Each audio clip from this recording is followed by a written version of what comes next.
Yo, if this goes down, it changes everything. Multiple reports out today linking the Pelicans to Jonathan Kuminga, as some insiders say they're actively working on a sign and trade. And with the entire Pelicans roster reportedly being made available, Mike Dunleavy has some interesting options he could get in return, including an under-the-radar name that we know he covets and who would fill a major need for the Dubs. But is this the right move? In today's video, I'll break down everything we know so far about the reports and how this trade would look and the impact it'll have on the Warriors roster next year. What's up? I'm Arthur Ballesteros. This is Warriors Digest. We bring you daily videos breaking down everything going on with the Warriors. If you're part of this percentage here who watches the videos on a regular basis but you haven't subscribed, do me a favor, hit the button right now. You get to stay in the loop with everything going on. Sometimes we make like 9 videos a day in free agency because there's so much going on, so you don't want to miss a thing. And you hitting subscribe really helps the channel. We greatly appreciate it so we can get to news like this. New report on a surprise team interested in Jonathan Kuminga. So this is from Jake Fischer, very tapped in, one of the top NBA insiders, writes for the Stein Line. He wrote earlier today that the Pelicans, he's confirmed the Pelicans hold an interest in Kuminga, but various team salary cap experts have pointed out to me that the New Orleans Pelicans have no easy route to take Kuminga on its books at his desired contract range. Now, the cap gymnastics needed to keep the Pelicans out of the luxury tax, which has been a perennial priority for ownership, are described as considerable. So Jake Fischer saying that Pelicans are interested, but it's going to take a massive amount of movement here to make this work. Now, the deal started to pick up a little bit more traction as we got this tweet from Brandon Scoop B. Robinson, who is also another tapped-in insider in the NBA circle. He says that his sources are saying that the Pelicans want Kuminga. They're trying to work out the numbers on a sign and trade. He wrote a whole piece here where he went on to describe what's going on behind the scenes. He says, this is what I'm hearing. The Pelicans are actively trying to work the numbers on a sign and trade deal with Golden State. The goal? Get Kuminga paid, then circle back to finalize trade compensation after the ink dries on the new deal. He went on to say that sources are telling him that the Pelicans are trying to walk the tightrope to get him signed and then creatively build a package that satisfies Golden State under CBA restrictions. Don't be surprised if names like Trey Murphy, Herb Jones, or even first-round picks get tossed around to balance out the ledger. Now, this is very interesting, as Herb Jones is a name that we've been hearing increased rumors around over the past week. We know Dunleavy covets him. He may be an under-the-radar name for a lot of casuals, but people who are tapped in, they know how he can change the dynamics of a team because of his defense. This is the guy who, not last year, but the year before, finished top 5 in Defensive Player of the Year. He's got incredible defensive potential and a lot of room to grow as he still is relatively young. Salary-wise, makes sense, but there's a lot of interesting names over on the Pelicans, including Trey Murphy. And I'm going to get to, kind of how all this works in the trade machine here and what the possibilities are for the Warriors to get in return, in addition to Herb Jones, because I think that, you tell me down in the comments, or would you be excited to get Herb Jones?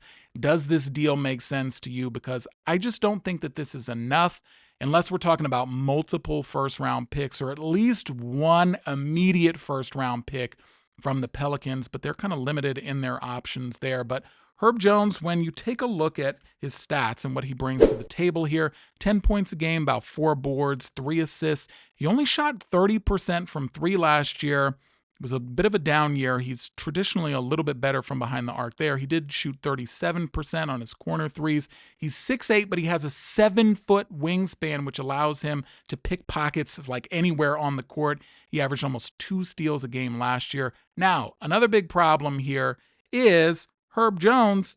He only played 20 games last year. He had a rotator cuff injury that required surgery, so he was out. So coming off that injury, his down 3-point shooting has kind of dinged his trade value a little bit, and I think that the Warriors were trying to work some sort of a deal for Herb Jones without Jonathan Kuminga being involved. They could potentially get him for some other pieces. As we know, the Pelicans are basically trying to duplicate the Warriors roster from 2022. They just signed Kevon Looney. They just traded for Jordan Poole. They also have Lester Quinones on a 2-way deal as well, and now potentially interested in Jonathan Kuminga. What are the Pelicans doing? Here's an idea of why they're making some of the dumb moves. So you look at who's the new VP of basketball operations there, Joe Dumars, who just look at his track record and what he did in Detroit. I mean, one of the worst front offices ever, some of the dumb moves that he made, notorious for taking Darko Milicic over Carmelo Anthony. So, I mean, this kind of tracks for the Pelicans. They like to make dumb moves. I could see them making a dumb move like this and trying to absorb Jonathan Kuminga into their salary cap here. When we look at the way the trade would work, now this is all hypothetical here. If you were to sign Jonathan Kuminga to, let's say he gets anywhere near close to what he's reportedly interested in, $25 million, although I think that number is going to be a lot lower, but let's say that's what he's going to get here. This is what Sports Illustrated was reporting as the package potentially coming back to the Warriors in Herb Jones, Jordan Hawkins, and a first-round pick. When we go through for this, the trade does work. And you look at Herb Jones' contract there, only $13.9 million next year. His contract is really interesting here. When you take a look at what's left on the deal, he only has another year left at about $14.9 million in the 2026-2027 season. So that's a manageable contract. That is something that would be interesting for the Warriors and would match salary-wise. Now, do we want to do a trade just because it works salary-wise? No, we don't want to give up our biggest trade asset, Jonathan Kuminga, just because the numbers work. But Herb does fill a need when you look here at what he brings to the table in terms of his defense. I mean, I mentioned before, he did finish in the past the top 5 defensive player of the year. When you look at his grades here for his perimeter defense, I mean, just A's across the board. He is a lockdown defender, but three-point shooting leaves something to be desired here, and you hope that he's going to kind of get back to where he was a little bit earlier in his career with at least hitting around 35-ish%. But, you know, you can kind of take it. Right now, that clip is not much lower than Jonathan Kuminga's, yet you're getting elite defense, which is something that could really benefit the Warriors. This is the type of piece the championship teams bring in to help solidify their team. So Herb Jones, very interesting. You let me know your thoughts down in the comments if you think this is going to be enough in return. I know a lot are probably going to say no, and I'm probably in that camp too. I mean, the Malik Monk rumors are very interesting to me. I would take him in a heartbeat for Jonathan Kuminga if the rumors are true that the Kings have reportedly made him available. Now, we know the Kings also had an interest in Jonathan Kuminga, so something could be working there. But Herb Jones, still a nice piece to have on the Warriors. And as I've been kind of looking at what they're talking about in New Orleans around this deal, they're not necessarily happy about losing Herb Jones, although they are excited for Jonathan Kuminga. But this was from the Pelican Debrief, which is a blog on the Pelicans here. They said, life without Herb Jones is not going to be the brightest. Over the last 3 years, the Pelicans have had a top 6 defense twice. In both of those years, Jones played in 66 and 76 games. The 1 year they weren't a top 6 defender was last season.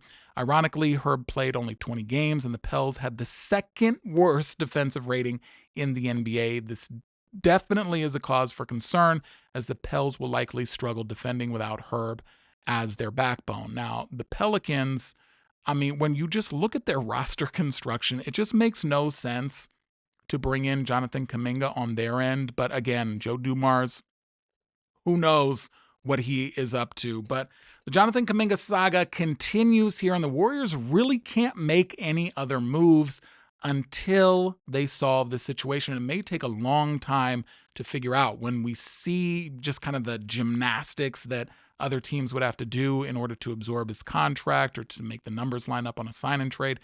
This is something that could stretch all throughout the offseason or might not happen because of the restrictions here. But another big reason why I don't love this deal is because the Warriors have struck out on all of the other potential big man targets that they could potentially get in a separate sign and trade. When we're talking about names like, Naz Reid, we're looking at Brook Lopez, who was somebody who we could theoretically try to fit in as a free agent here or try to work a sign and trade with the Bucks. Gone. Clint Capella, gone. Kristaps Porzingis gone. Basically, everybody has moved. And now, obviously, we're being linked heavily to Al Horford. Although I am seeing some reports that the Al Horford deal is hung up because the Warriors don't know if they're going to be able to make the numbers work and not hit one of the aprons there and have some serious tax implications and some serious restrictions on the roster before moving on from Jonathan Kuminga. So basically, I mean, as we know, Jonathan Kuminga is the domino that needs to fall for every other piece to fall into place. Something has to happen here, or the Warriors are not going to be able to make any significant moves in free agency other than something like the, taxpayer mid-level exception, which is about $5.6 million. So you let me know your thoughts in the comments. I want to see the Warriors trade Jonathan Kuminga for a center at this point, at least have some sort of defensive presence or stretch five big presence as part of the package. I don't love this package from the Pelicans. If it's the best we can get, I would rather hold on to Kuminga until the trade deadline, which is something I have not been a proponent of. I've definitely been a proponent of getting this done so it's not a distraction, so you can get that new piece into the lineup so that the Warriors can get cooking here in the offseason, have a full preseason and a full season to gel together before the playoffs. But I don't think we're getting anything that we want here in the Warriors offseason, as this has just been a major disappointment for a lot of us as we continue to wait to see what's going to happen. So you let me know your thoughts down in the comments, and I will talk to you tomorrow. Peace.